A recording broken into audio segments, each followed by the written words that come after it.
कोई कमी रहे तो तुम अपशब्द कह लो, तुम्हें कमी लगे तो तुम कुछ और गलत कह लो, तुम्हें ठीक लगे तो मंदिरों को तुड़वा दो, तुम्हें सही लगे तो ध्वस्त कर दो। यह सारे धर्म के अडंबर, बस तुम्हारी जो इच्छा हो वो करो। इच्छा हो तो मंदिर के बाहर शोरगुल करो, इच्छा हो तो तुम मूर्तियों को फेंक दो, तुम्हें उचित लगे तो किसी की हत्या कर दो, तुम्हारी इच्छा हो तो तुम दिन भर उस परमपिता परमात्मा को अपशब्द कहते रहो, बोलते रहो।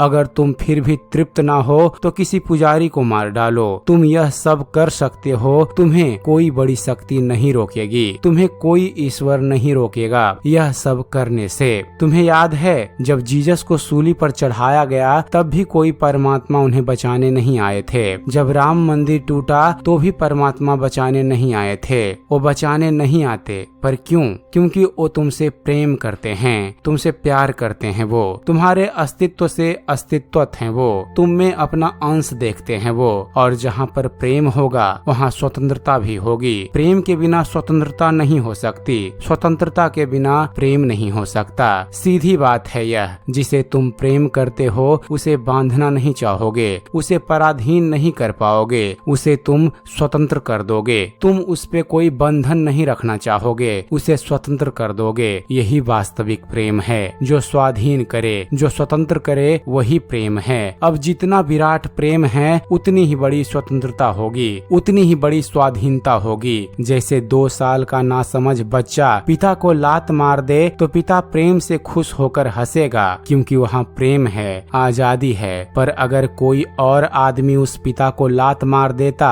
तो लेने के देने पड़ जाते, बड़ी जंग हो जाती, लड़ाइयाँ हो जाती, क्योंकि वहाँ पिता ने उस दूसरे आदमी को इतनी स्वतंत्रता नहीं दी है कि वो उसे लात मार सके। क्यों नहीं दी? क्योंकि वहाँ कोई प्रेम नहीं है। अब तुम जरा सोचो, वो विराट शक्ति परम पिता परमात्मा कुरुक्षेत्र की धरती पर ताल ठोक कर हमें कह रहे हैं कि मानव कर्म करने में स्वतंत्र हैं। सिर्फ मानव योनि ही ऐसी है जो कर्म योनि है। अब जरा सोचिए, उन्होंने हमें इतना प्रेम दे रखा है कि हम कर्म करने में स्वतंत्र हैं। हम चाहे कुछ भी करें, परमात्मा बीच में हस्तक्षेप नहीं करते, क्योंकि उन्होंने हमें असीम कर्म करने की स्वतंत्रता दे रखी है। इतनी बड़ी स्वतंत्रता यानी इतना विराट प्रेम, इतना अद्भुत प्रेम कौन कर सकता है? कोई नहीं। इतना अद्भुत प्रेम है उनका, इतना अद्भुत है कि उन्होंने जीसस को मारने वाले को नहीं रोका। क्यों?